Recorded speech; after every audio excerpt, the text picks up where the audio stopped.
All right, and hello everyone, and welcome to Little Blue Beach. As you can see, it's time for our Little Blue Penguins to have their last meal of the day. So if you're interested in seeing that, feel free to hang around, and if not, I promise the penguins won't be offended. But as you can see, this feed is going to be a hand feed, which does require two biologists. So we have one biologist with a bucket of fish, and she'll be handing those fish directly to the penguins. And we have another biologist with a tablet to keep track of exactly which penguin is eating what and how much. And we did it like that for a couple of different reasons. One, so we know how much each penguin is eating. And two, in case any penguins need any extra vitamins or medicine, this is a very easy way to hand deliver it directly to them.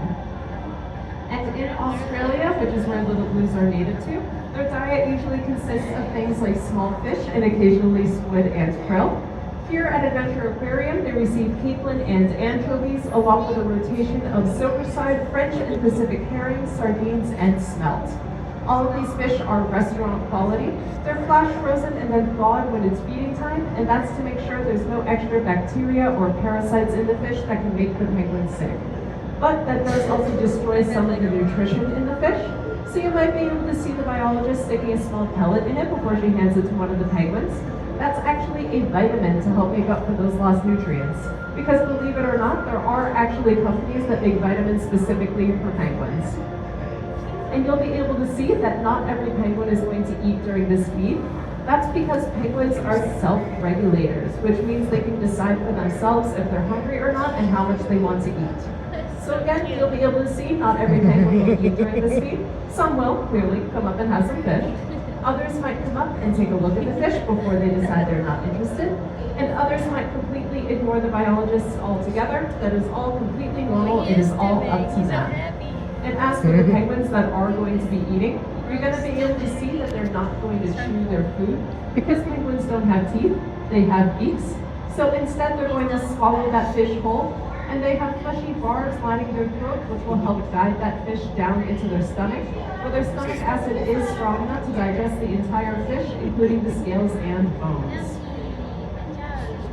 And like I mentioned earlier, little blue penguins are native to Australia and New Zealand, with the highest number of them being found just off the coast of Melbourne, Australia, on Phillip Island. And that's what our exhibit here is modeled after, with its very sandy, rocky beaches. A lot of people, when they think of penguins, they think of very cold, snowy Antarctic regions. But actually, out of the 18 species of penguin, there are only 2 that can be found in Antarctica year-round. That would be the emperor penguin and the Adelie penguin.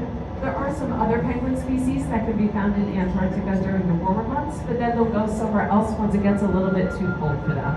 But again, little blues are only going to be found in Australia and New Zealand, making them a warm weather species of penguin. So there's a yellow, a red, and a green. Little blue penguins are called little blue penguins because they are both little and blue. Crazy. They are the smallest keep an eye out for them, okay? species in Can you the try to find all the entire baby world, ones? with a height of around 12 inches, and they usually weigh between 2 to 3 pounds. And those dark feathers on their back, instead of being a jet black like a lot of other species, they're more of a slate blue color. But those dark feathers on the back with the light feathers on the belly, along with being very fashionable, is actually a type of camouflage called countershading. The way that countershading works is when a penguin is swimming in the water, if there's a predator underneath the penguin looking up at them, those light feathers on the belly will blend in with the light coming in from the sky above them. And if there's a predator above the penguin looking down on them, those dark feathers on the back will blend in with the dark ocean underneath them. And countershading is a very common type of camouflage found in all different types of aquatic species. So as you think back on some of the animals you've seen at the aquarium today, I'm sure you can remember some other animals that have a very similar type of coloring. And to look for the color of their feathers, those feathers are very highly specialized to help the penguins swim through the water. Little blues have around 10,000 feathers. That's around 3 to 4 times the feather density of birds that fly. So they have the top layer of feathers that is long and stiff, and they have an oil glands in their tail they use to coat those feathers in a layer of oil to make them nice and waterproof. And underneath that top layer of feathers, they have a light, soft, downy layer of feathers that will trap a layer of air between the penguin's body and the cold ocean water to keep them nice and warm while they're swimming. And you might be wondering how we're able to tell the difference between all of our little blue penguins, because we currently have 19 little blue penguins in our colony here, and that's a lot of birds.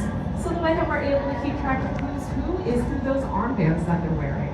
Each penguin has an armband on one of their wings, and that armband has an ID number on it that is unique to that penguin. So for example, the little blue with the ID number 3, his name is Spud. And no matter how many more penguins we get in our colony, and no matter how much longer we have a little blue colony here at the aquarium, Spud will stay the only little blue penguin with the ID number 3. That will stay unique to him. And we use those numbers alongside their names, because all these penguins do have a name, just because it would be a little bit difficult to read a longer name like Adelaide or Eleonora or Tater Tot, who, fun fact, is Spud's son, off of the little tiny armbands like that. So we use those numbers alongside their names just to make our biologists' lives a little bit easier. And along with the numbers on those armbands, you can also use the armband to tell the sex of the penguin. Because penguins are not sexually dimorphic, there's no way to tell if they're male or female just by looking at them. So instead we use those armbands to help us remember which is which.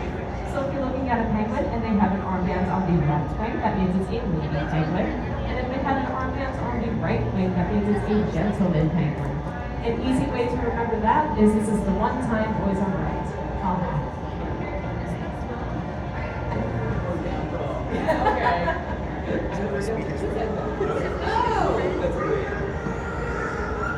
And those colorful boxes you see lining the back of the exhibit, those are nest boxes because we are actually in little blue penguin breeding season.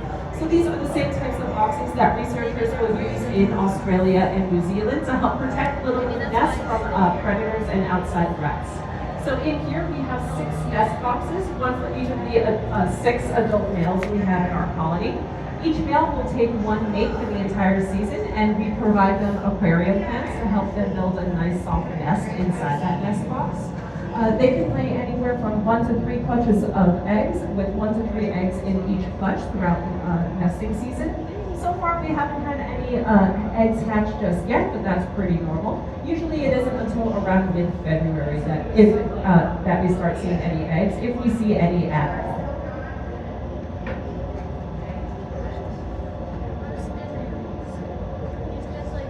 I want to say 40 days incubation. And both parents will take turns incubating the eggs until they hatch. And then at that point, the parents will both take turns taking care of the chick until the chick reaches its full size at about 2 months. At that point, the chick will be considered an adolescent and will be able to take care of itself. Right now, we actually have 3 chicks in our colony. Their names are Lovey, Kiwi, and Banana Foster. All 3 of them are currently in the colony right now. They're the ones with the red, green, and yellow armbands on them, respectively. So they'll become fully grown adults at about 1.5 years.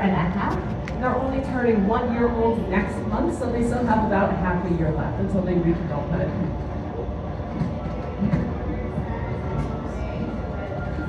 And little blue penguins are currently listed as of least concern by the IUCN, which means that they're not threatened with extinction whatsoever, which is great to hear. A couple decades ago, little blues their numbers were in pretty serious decline, and that was mostly due to introduced predators. Those are predators that wouldn't be native to Australia or New Zealand, but were instead brought there by settlers. And that would include animals like cats, dogs, and foxes. And because those animals weren't native to that area, little blues didn't know how to protect themselves against those animals, and they ended up killing a lot of birds. So something that people started to do, a program that we started to help little blue populations recover from that and protect them from those introduced predators, was we essentially started to train livestock guardians to help take care of them. So these are the same breeds of dogs that would be raised to help take care of livestock like chickens or goats or other animals like that. And we train them to protect little blue colonies. And those programs were actually so effective that in some areas, the little blue populations increased from what their original population number was. So it just goes to show that when we take steps to help protect animals and help them recover from the threats that they're facing, we can in fact make a positive difference.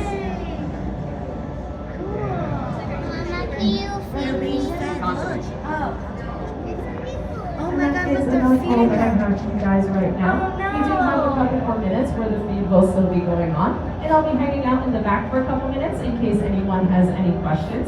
If you enjoyed this feed, my name is Bo, and if you didn't enjoy this feed, my name is Penny. And I hope you all had a great day at Adventure Aquarium. Yay!